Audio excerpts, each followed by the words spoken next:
And what was your self-image as a teenager? I'm curious about this Mm, because a lot of us, we get to be 30 and 40 and 50. There's always that little peek in the rearview mirror about, mhm. like, I was a skinny runt. I wasn't big enough to play sports. I didn't have a very good self-esteem when I was a kid. Some say I have too much now.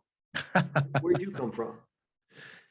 Yeah, as a teenager, we had moved to Cincinnati. My baby sister, at when she was 9 and I was 14, was diagnosed with malignant brain tumor. And we didn't know it was terminal at the time, but 5 years later, she passed away. So from my age of 14 to my age of 19, my baby sister was basically dying. So it was a very I didn't know anything else because that was just my life. But Right. your teenage years are very formative. And I had already been through a lot of tragedy and growing up in poverty and things like that in Flint. And this was just like another kick in the teeth.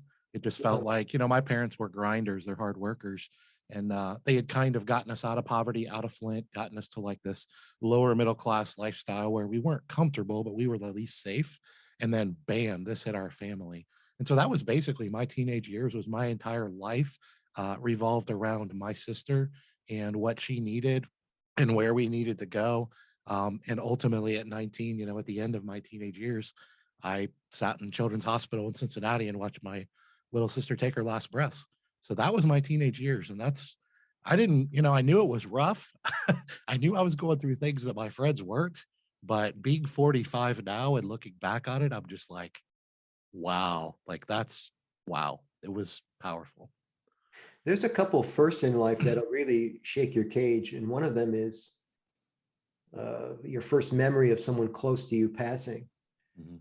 I mean, fortunately, a lot of people don't have someone close to them pass away until they're in their 20s or maybe 30s. Mhm. Mom and dad hopefully hang on till you're at least in your 50s, right? Because saying Mhm. goodbye to mom and dad's tough. But Yep. saying goodbye to somebody in your family who's younger than you has to be the worst kind of pain. I don't talk about this often, but I must have been 19. My brother Joe, who was a year younger than me, was on a full ride scholarship to CMU. He came home one day and had a lump in one of his testicles. Went to the Mm. doc, and the family doctor said, "Don't worry about it. It's a cyst." He misdiagnosed him. 6 months later, my brother's screaming in pain. He can't handle it anymore. They goes in for what was called exploratory surgery, and he was diagnosed with testicular cancer.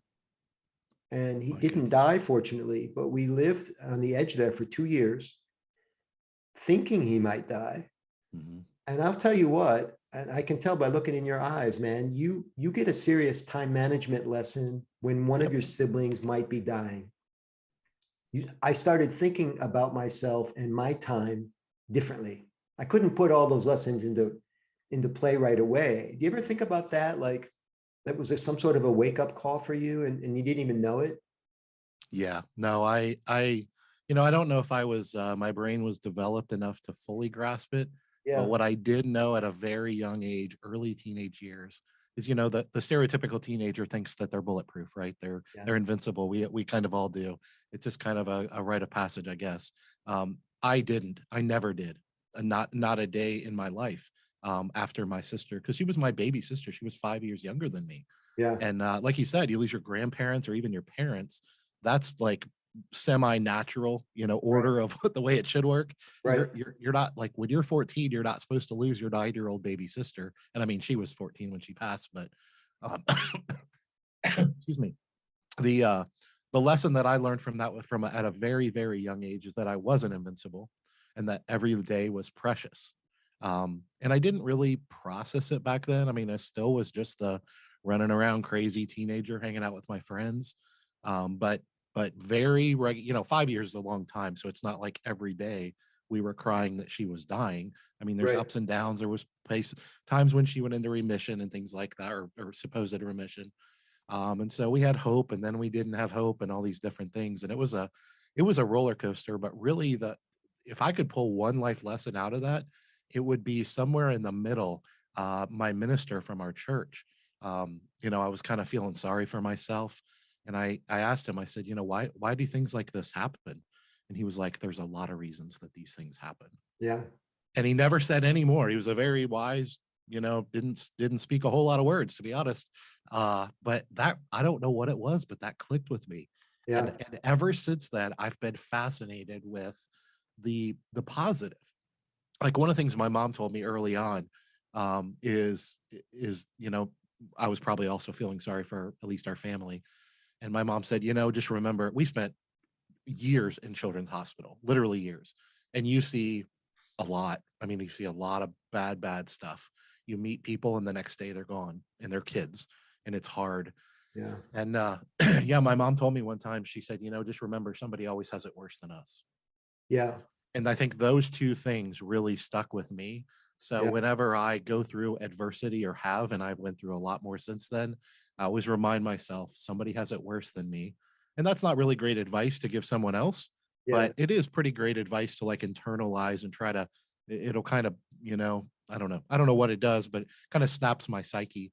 Well, it's not really advice in the truest sense. It's more like perspective, right? Yeah, that's a good point. Yep, it is. The priest comment was interesting because I'm watching a documentary on Harry Nielsen, the songwriter, and apparently he approached Bob Dylan one time and he was scratching his head because he didn't understand a lot of the stuff that was going on in the music industry and life and this kind of thing. And Dylan looked at him and said, "Why do you feel the need to understand everything?" Yeah. We don't. We just Yeah. need to figure out enough to be successful and help other people and get through the day, right? Yeah. Well, I'll tell you this, Michael. I'm glad you brought that up. What was the thing that got me through those times was that I don't know, conscious, subconscious, whatever. I just decided to look for the positives. Yeah. I was just like, I don't, and maybe it was a defense mechanism. I don't want to focus on the fact that she's dying and she's suffering and she's miserable and this shouldn't be happening and all these things. I was like, I want to look for the positives. And that still to this day is kind of burned in me. I mean, not that I'm just like this super positive person naturally, because I'm probably not, but I always try to look for those. So whenever I go through adversity in life or tough times, I'm always just like, you know what? I'm going to focus on what it takes to dig out of this, that grit that we all have within us. Yeah. But I'm also going to focus on the lessons. And one of the lessons I got out of my sister suffering and eventually dying was that I am really, really strong. And I don't know that I knew that before that. Yeah. And I'm very confident in that now. And I look back on that and years later, not to hijack the interview here, but years later, I lost my older brother. These were my only two siblings to drug addiction. He suffered for years and years. And so I lost my baby sister and I lost my idol, my older brother. And I talk about both of these briefly in my book as kind of my backstory of kind of how I grew up. And that was very, very difficult in a very, very different way. And both of those things just taught me to cherish and appreciate life, and to just look for the positives, because while there's all kinds of negatives that are very glaringly obvious, there's a lot of positives. And I sometimes feel guilty when I say this, but I'm the man I am today because I have went through those things. Yeah. And I don't know that I would be the man I am today without them. And Yeah. I'm grateful for, I don't think I'm perfect, but I'm grateful for who I am today. And I take that like responsibility of their shortened lives and say, sorry, uh, I need to do something with my life. Yeah. I didn't have the tragedy that you had, but I had the awareness, because of the hospitalization and the chemotherapy and the surgery Yeah. and he was an early testicular cancer patient. So he had a lot of, they didn't have the chemo dialed in yet. So it was very painful for him. We had to give back rubs 5 or 6 times a day just to keep him from agony. Wow. But we had so much negativity during those days. It's the way I think of it, Dave. We had so much negativity in those days. I felt like I got my quota. And I didn't need to trouble myself with negativity moving forward. I was going to be able to work past, deflect negative situations, see the best in people, see the best in situations, try to learn from everything, right?